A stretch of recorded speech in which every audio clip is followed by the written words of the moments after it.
നിരസയായ നിലയിലുള്ള ഒരു യുവതിയെയാണ് കാണിക്കുന്നത്. പിന്നീട് ഒരു വിധത്തിൽ അവിടെ നിന്നും രക്ഷപ്പെട്ടവൾ തൊട്ടടുത്ത റൂമിൽ കെട്ടിയിട്ടിരുന്ന തൻ്റെ കാമുകൻ്റെ പക്കലേക്ക് ചെന്നു. ഇത് കണ്ടയാൾ എത്രയും വേഗം ഇവിടെ നിന്നും ഓടി രക്ഷപ്പെടാനായി ദയനീയമായ ശബ്ദത്തിൽ അവളോട് വിളിച്ചു പറഞ്ഞു.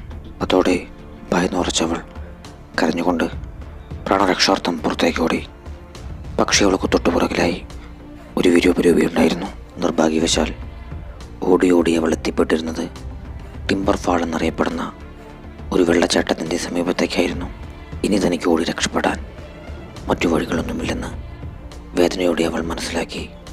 ഈ ഒരു സമയത്ത് ആ അക്രമി അവളുടെ തൊട്ടുപുറകിലായി തീരുന്നു. അങ്ങനെ ഗത്യന്തരമില്ലാതെ ആ യുവതി താഴേക്കെടുത്തു ചാടി. വീഴ്ചയുടെ ആഘാതത്തിൽ അവൾ മരണമടഞ്ഞു. ശേഷം കാണിക്കുന്നത് ഈ ഒരു സുന്ദരമായ ഗ്രാമത്തിലേക്ക് ടൂർ വരുന്ന മൈക്ക് എന്ന യുവാവിനെയും അവൻ്റെ കാമുകിയായ ഷെറിൻ എന്ന യുവതിയെയുമാണ്. പിന്നീട് ഇരുവരും അവിടെ ഉണ്ടായിരുന്ന ഫോറസ്റ്റ് ഓഫീസിലേക്ക് ചെന്നു.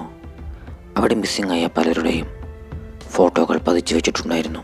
അവിടെ ഉണ്ടായിരുന്ന ഫോറസ്റ്റ് ഓഫീസറിൽ നിന്നും ആ ഗ്രാമത്തിനടുത്തുള്ള കാടിനെക്കുറിച്ചുള്ള വിവരങ്ങൾ ചോദിച്ചു മനസ്സിലാക്കിയതിനു ശേഷം ഇരുവരും അങ്ങോട്ടേക്ക് ട്രക്കിംഗ് ആരംഭിച്ചു. ആ കാട്ടുപാതയിലൂടെ മുന്നോട്ടേക്ക് നീങ്ങിക്കൊണ്ടിരുന്നവർക്ക് വഴിയെക്കുറിച്ച് ചെറിയ സംശയമുണ്ടായിരുന്നു. അതിനാൽ തന്നെ അവർ അതുവഴി വന്ന ഇട എന്ന സ്ത്രീയോട് കുന്നിൻ മുകളിലേക്ക് പോകുവാനുള്ള വഴി ചോദിച്ചറിയുകയാണ്. ടിംബർ ഫാൾ വഴി കുന്നിൻ മുകളിലേക്ക് എത്താമെന്നും അവിടെ ഒരുപാട് മനോഹരമായ കാഴ്ചകളുണ്ടെന്നും ഈട അവരെ അറിയിച്ചു. ശേഷം പോകാനൊരുങ്ങിയ അവരോട് നിങ്ങൾ വിവാഹിതരാണോ എന്ന് ഈട അന്വേഷിച്ചു. അല്ലെന്ന് അവൾക്ക് മറുപടി നൽകിക്കൊണ്ട് മൈക്കും ഷെറിനും ടിംബർ ഫാൾ വഴി നടത്തം ആരംഭിച്ചു. ശാന്തസുന്ദരമായ ഒറ്റപ്പെട്ടൊരു വഴിയായിരുന്നു അത്. അവിടെ വെച്ച് മൈക്ക് ഷെറിനുമായി ബന്ധപ്പെടുകയാണ്. എന്നാൽ ഈ ഒരു രംഗം അതുവഴി പോയിരുന്ന വേട്ടക്കാരായ ഗ്രാമത്തിലെ യുവാക്കൾ കാണാനിടയായി. യുവാക്കൾ വളരെ മോശമായ രീതിയിലാണ് ഇരുവരോടും പെരുമാറിയത്. നിങ്ങൾ എന്തിനാണ് ഈ വഴിക്ക് പോകുന്നത്? ഇത് അപകടം പിടിച്ച വഴിയാണെന്ന് യുവാക്കൾ അവരോട് പറഞ്ഞു. പിന്നീട് യുവാക്കൾ കുറച്ച് സ്പിരിറ്റ് മൈക്കിനെ കുടിക്കാനായി നൽകി. അവനത് കുടിച്ചതോടെ ഇനി ഞങ്ങൾക്കതിൻ്റെ പൈസ വേണമെന്നും പറഞ്ഞ് യുവാക്കൾ പ്രശ്നമുണ്ടാക്കാൻ തുടങ്ങി. അതോടെ രോക്ഷത്തോടെ മൈക്ക് പേഴ്സ് എടുക്കാനെന്ന മട്ടിൽ ബേഗിലുണ്ടായിരുന്ന തോക്കെടുക്കാൻ ഒരുങ്ങിയെങ്കിലും ഷെറിൻ അത് തടഞ്ഞു.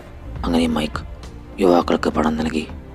പൈസ കിട്ടിയതോടെ ആ യുവാക്കൾ അവിടെ നിന്നും തിരികെ പോയി. പോകുന്ന വഴിയിൽ നീ എന്തിനാണ് എന്നോട് പറയാതെ തോക്ക് കയ്യിൽ കരുതിയിരിക്കുന്നത് എന്ന് ചോദിച്ചുകൊണ്ട് ഷെറിൻ മൈക്കിനോട് ദേഷ്യപ്പെട്ടു. അങ്ങനെ അവളുടെ നിർബന്ധത്തിന് വഴങ്ങി മൈക്ക് അതിലുണ്ടായിരുന്ന വെടിയുണ്ടകളെല്ലാം ഊരി ദൂരേക്കെറിഞ്ഞു.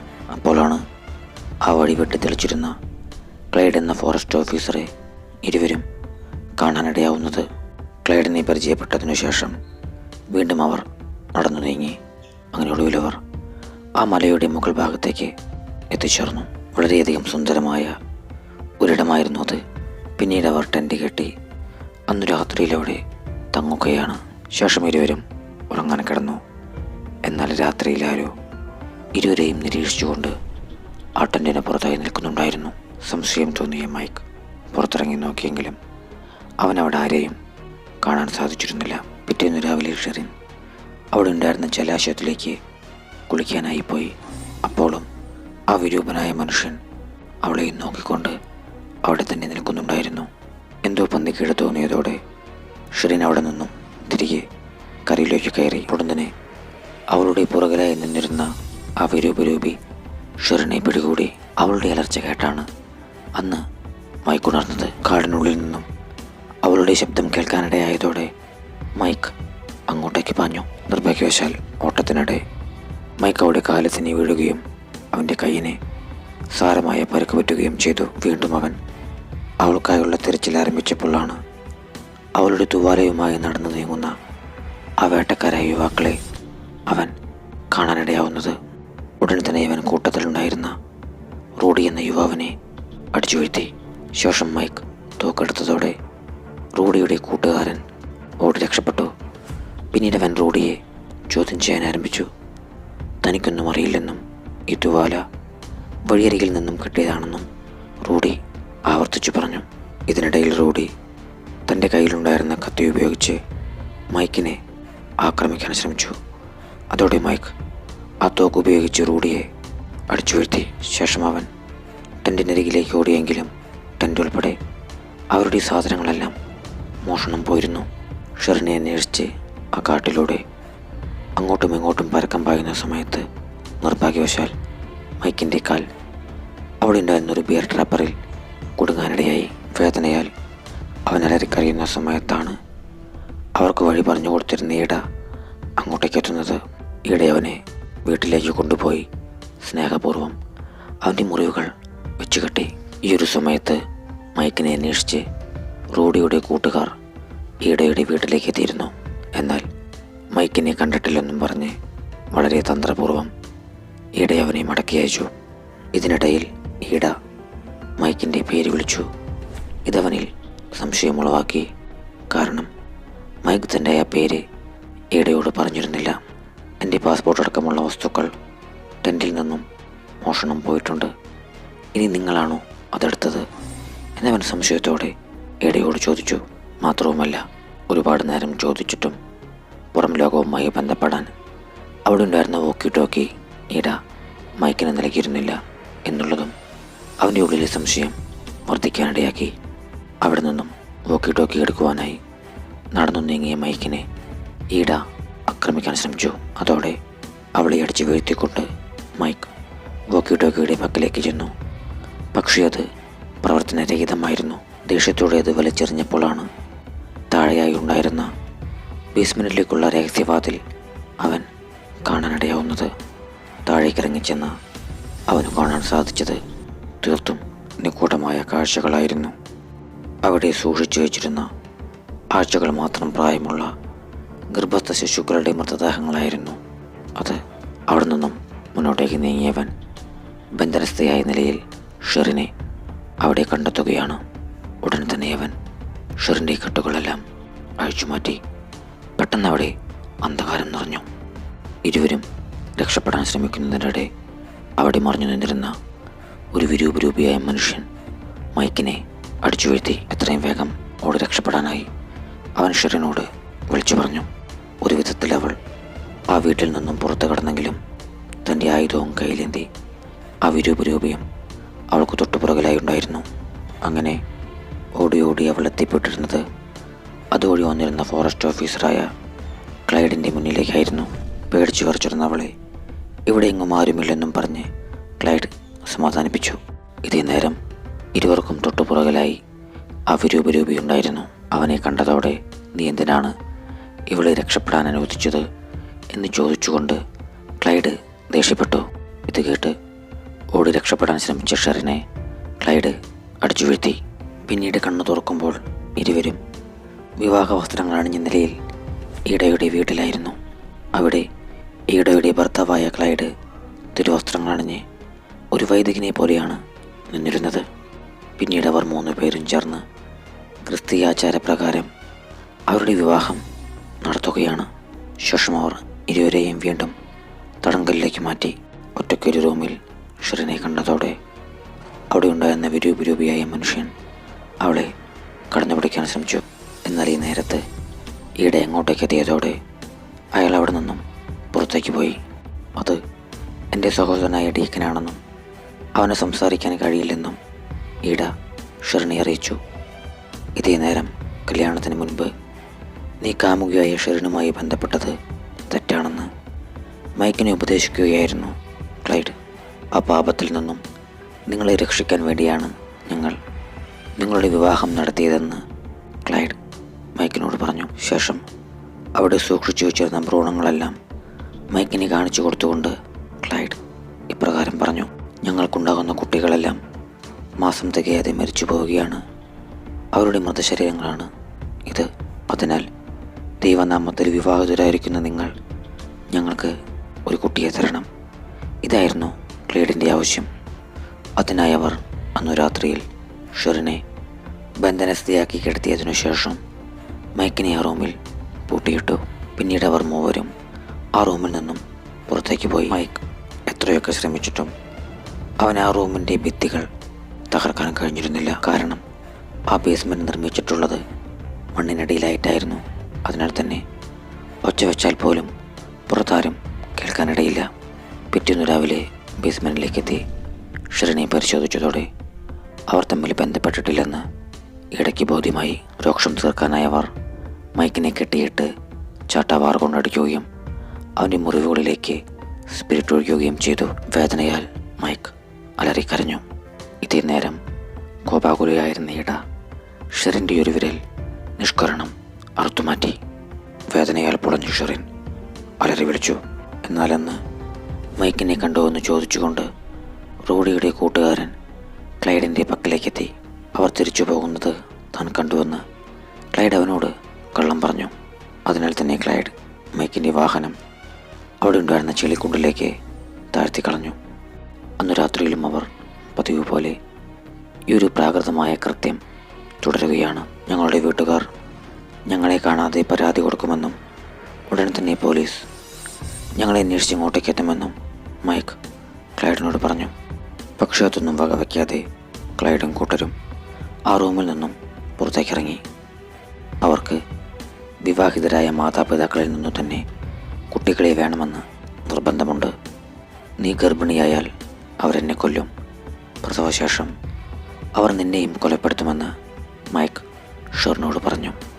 എന്നാൽ ഈ ഒരു സമയമായപ്പോഴേക്കും ഇരുവരെയും കാണാതെ വീട്ടുകാർ പോലീസിൽ പരാതി നൽകിയിരുന്നു. ഇതേ സമയം ഇരുവരും ഇതുവരെയും ബന്ധപ്പെട്ടിട്ടില്ലെന്നറിഞ്ഞ് ക്ലൈഡ് ക്രോധത്തോടെ നിൽക്കുകയായിരുന്നു. ഈ ഒരു സമയത്താണ് ക്ലൈഡിൻ്റെ വോക്കി ടോക്കിയിലേക്ക് മൈക്കിനെയും ഷെറിനെയും അന്വേഷിച്ചുകൊണ്ട് ഫോറസ്റ്റ് ഓഫീസിൽ നിന്നും കോൾ വരുന്നത്. ഇത് കണ്ടതോടെ മൈക്ക് അലറി വിളിക്കാൻ ശ്രമിച്ചെങ്കിലും അപ്പോഴേക്കും അവർ ഇരുവരുടെയും വായകൾ പൊത്തിപ്പിടിച്ചിരുന്നു. പിന്നീട് ഇരുവരെയും അന്വേഷിച്ച് കാട്ടിലേക്ക് എത്തിയ ഓഫീസർ അവിടെ ഉണ്ടായിരുന്ന ആ വേട്ടക്കാരായ യുവാക്കളെ കാണാനിടയായി. അവരെ ഇരുവരെയും കണ്ടെത്തുന്നവർക്ക് അവരുടെ വീട്ടുകാർ പ്രതിഫലം പ്രഖ്യാപിച്ചിട്ടുണ്ടെന്ന് ആ ഓഫീസർ യുവാക്കളെ അറിയിച്ചു. അതോടെ ക്ലൈഡ് തന്നോട് പറഞ്ഞിരുന്നത് കള്ളമാണെന്ന് റോഡിയുടെ കൂട്ടുകാരനെ മനസ്സിലായി. ഇരുവരും ബന്ധപ്പെടാത്തതിലുള്ള ദേഷ്യത്തിൽ ഈട കമ്പി പഴിപ്പിച്ച് മൈക്കിനെ പൊള്ളിച്ചു. ഈ ഒരു സമയത്ത് ഷെറിൻ്റെ പക്കലേക്ക് എത്തിയിരുന്ന വിരൂപരൂപനായ ഡീക്കൻ അവളുമായി ബലമായി ബന്ധപ്പെടാൻ ശ്രമിക്കുകയായിരുന്നു. രക്ഷപ്പെടാനായി അവൾ അവൻ്റെ കൈ കടിച്ചു മുറിച്ചുകൊണ്ട് ഉച്ചത്തിൽ അലറി വിളിച്ചു. അതോടെ ഈടയും ക്ലൈഡും അങ്ങോട്ടേക്ക് ഓടിയെത്തി. പിന്നീട് അന്നു രാത്രിയിൽ അവർ വീണ്ടും പതിവ് പോലെ തന്നെ ഷെറിനെ ബന്ധനസ്ഥയാക്കി. ഞങ്ങൾ ഇന്ന് രാത്രിയിലും ബന്ധപ്പെടാൻ ഉദ്ദേശിച്ചിട്ടില്ലെന്ന് ദേഷ്യത്തോടെ മൈക്ക് ക്ലൈഡിനോട് പറഞ്ഞു. ഇത് കേട്ടതോടെ കോപാകുലയായ ഈട ഞാൻ ഷെറിൻ്റെ കണ്ണും മൂക്കുമെല്ലാം മുറിച്ചെടുക്കുമെന്ന് ക്രോധത്തോടെ മൈക്കിനോട് പറഞ്ഞു. അതോടെ ചിരിച്ചുകൊണ്ട് ഷെറിൻ ഈടയോട് പറയുകയാണ്, ഞാൻ 8 ആഴ്ചയായി ഗർഭിണിയാണ്. ഈ വാക്കുകൾ ഈടയെ ദുഃഖിതയാക്കി. കാരണം അവൾക്ക് കല്യാണത്തിന് മുൻപ് ജനിക്കുന്ന കുട്ടികളെ ഇഷ്ടമല്ലായിരുന്നു. ഈ ഒരു സമയത്ത് മൈക്കിനെയും ഷെറിനെയും അന്വേഷിച്ച് വേട്ടക്കാരായ റോഡിയുടെ കൂട്ടുകാരെത്തിയിരുന്നു. ശബ്ദം കേട്ട് ഈടയും ക്ലൈഡും പുറത്തേക്ക് പോകുന്നതിനിടയിൽ അവരുടെ കത്തി നിലത്ത് വീണിരുന്നു.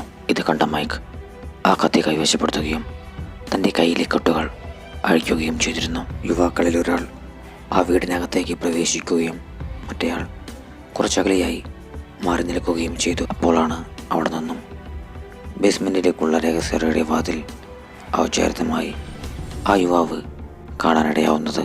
അയാൾ അത് തുറന്നു നോക്കിയതോടെ പൊടുന്നനെ പുറകിൽ നിന്നും ക്ലൈഡ് മഴ ഉപയോഗിച്ച് ആ യുവാവിനെ വെട്ടിക്കൊലപ്പെടുത്തിക്കൊണ്ട് അവൻ്റെ ശരീരം ബേസ്മെൻറ്റിലേക്ക് തള്ളിയിട്ടു. ഇതേ സമയത്ത് അകത്തേക്ക് പ്രവേശിച്ചിരുന്ന യുവാവിനെ ഈടയും വെടിവെച്ചു കൊലപ്പെടുത്തിയിരുന്നു.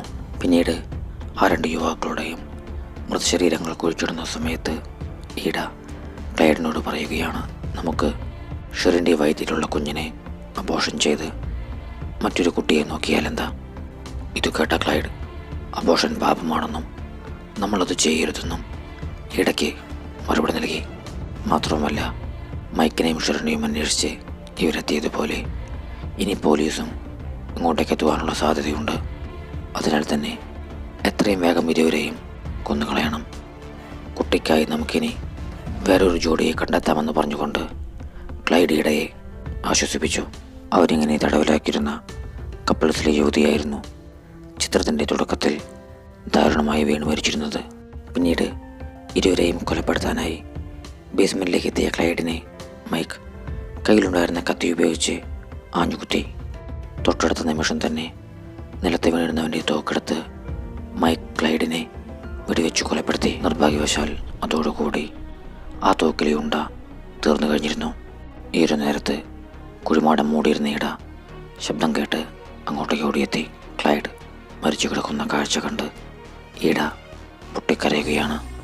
ഇതുകൊണ്ട് മൈക്ക് ഈടയെ കൊലപ്പെടുത്താൻ ഒരുങ്ങിയെങ്കിലും പെട്ടെന്ന് അവൾ മൈക്കിനെ അടിച്ചു വീഴ്ത്തുകയും അവൻ്റെ കാലിൽ ആഴത്തിൽ മുറിവേൽപ്പിച്ചുകൊണ്ട് അവനെ കൊല്ലാനൊരുങ്ങുകയും ചെയ്തു. ഇത് കണ്ട പാടെ അവിടെ ഒളിച്ചു നിന്നിരുന്ന ഷെറിൻ ഈടയെ അടിച്ചു വീഴ്ത്തി. കാലിൽ മാരകമായ മുറിവേറ്റിട്ടുണ്ടായിരുന്നതിനാൽ മൈക്കിനെ നടക്കാൻ ബുദ്ധിമുട്ടുണ്ടായിരുന്നു. അതിനാൽ തന്നെ നീ എത്രയും വേഗം ക്ലൈഡിൻ്റെ വോക്കി ടോക്കി കണ്ടെത്തി അതുവഴി സ്റ്റേഷനിലേക്ക് സഹായം അഭ്യർത്ഥിക്കാനായി മൈക്ക് എറിനോട് പറഞ്ഞു. ഉടൻ തന്നെ അവൾ അതിനായുള്ള തിരച്ചിൽ ആരംഭിച്ചു. ഒടുവിൽ വോക്കി ടോക്കി കണ്ടെത്തിയവൾ സ്റ്റേഷനിലേക്ക് വിളിച്ചെങ്കിലും അപ്പോഴേക്കും ഡീക്കൻ അങ്ങോട്ടേക്ക് എത്തിയിരുന്നു. അയാൾ അവൾക്ക് നേരെ ചാടി വീണതോടെ വോക്കി ടോക്കി താഴെ വീണ് ചിന്ന ഭിന്നമായി. രക്ഷപ്പെടാനായവൾ കയ്യിൽ കിട്ടിയ കുരിശു രൂപമെടുത്ത് ഡീക്കൻ്റെ മുഖത്തേക്ക് ആഞ്ഞു കുത്തിക്കൊണ്ട് ഓടിമാറി. പിന്നീട് പുറത്തേക്ക് ഓടിയവൾ അവിടെ ഉണ്ടായിരുന്ന സ്പിരിറ്റ് കുപ്പിയും എടുത്ത് വീടിൻ്റെ മുകളിലേക്ക് കയറി. ഇതറിയാതെ അങ്ങോട്ടേക്കെത്തിയ ഡീക്കൻ്റെ ദേഹത്തേക്ക് അവൾ ആ സ്പിരിറ്റ് കുപ്പി കത്തിച്ചെറിഞ്ഞു. അതോടെ ശരീരമാസകലം തീ കത്തിക്കയറി ഡീക്കൻ നിലംപതിച്ചു. ശേഷം അവൾ സന്തോഷത്തോടെ മൈക്കിനെ വാരിപ്പുണരുകയാണ്. അപ്പോഴാണ് ആയുധവുമായി ഷെറിന് നേരെ പാഞ്ഞെടുക്കുന്ന ഈടനെ മൈക്ക് കാണാനിട വരുന്നത്. ഷെറിനെ രക്ഷിക്കാനുള്ള ശ്രമത്തിനിടെ മൈക്കിനെ ആഴത്തിൽ മുറിവേറ്റു. ഈ ഒരു കാഴ്ച കണ്ടതോടെ കോപാകുലയായ ഷെറിൻ അവിടെ കിടന്നിരുന്ന കത്തിയെടുത്ത് ഈടൻ്റെ ശിരസ് ഛേദിച്ചു മാറ്റി. പിന്നീട് ഷെറിൻ മൈക്കിൻ്റെ മുറിവ് വെച്ച് കിട്ടാനുള്ള തുണിക്കായി ഈടൻ്റെ ഷെൽഫ് തുറന്നു. ഭാഗ്യവശാൽ അവൾക്ക് ആ സമയത്ത് അതിനുള്ളിൽ നിന്നും ഈടൻ ഒളിപ്പിച്ചിരുന്ന മൈക്കിൻ്റെ മൊബൈൽ ഫോൺ ലഭിക്കാനിടയായി. അതുപയോഗിച്ചവൾ നടന്ന സംഭവങ്ങളെല്ലാം പോലീസിൽ വിളിച്ചറിയിച്ചു. പിന്നീട് കാണിക്കുന്നത് 1 വർഷത്തിനു ശേഷമുള്ള രംഗങ്ങളാണ്. അവരുടെ കയ്യിൽ നിന്നും രക്ഷപ്പെട്ടെത്തിയിരുന്ന മൈക്കിനും ഷെറിനും ഒരു കുഞ്ഞ് പറഞ്ഞിരിക്കുന്നു. അവരിപ്പോൾ സന്തോഷവും സമാധാനവും നിറഞ്ഞ ഒരു ജീവിതം നയിക്കുകയാണ്. എന്നാൽ ഇന്നു രാത്രിയിൽ തൻ്റെ ആയുധവും കയ്യിലേന്തി മൈക്കിൻ്റെ വീട്ടിലേക്ക് ഡീക്കൻ എത്തിയിരുന്നു. ഈ ഒരു രംഗത്തോടു കൂടി ചിത്രം അവസാനിക്കുകയാണ്.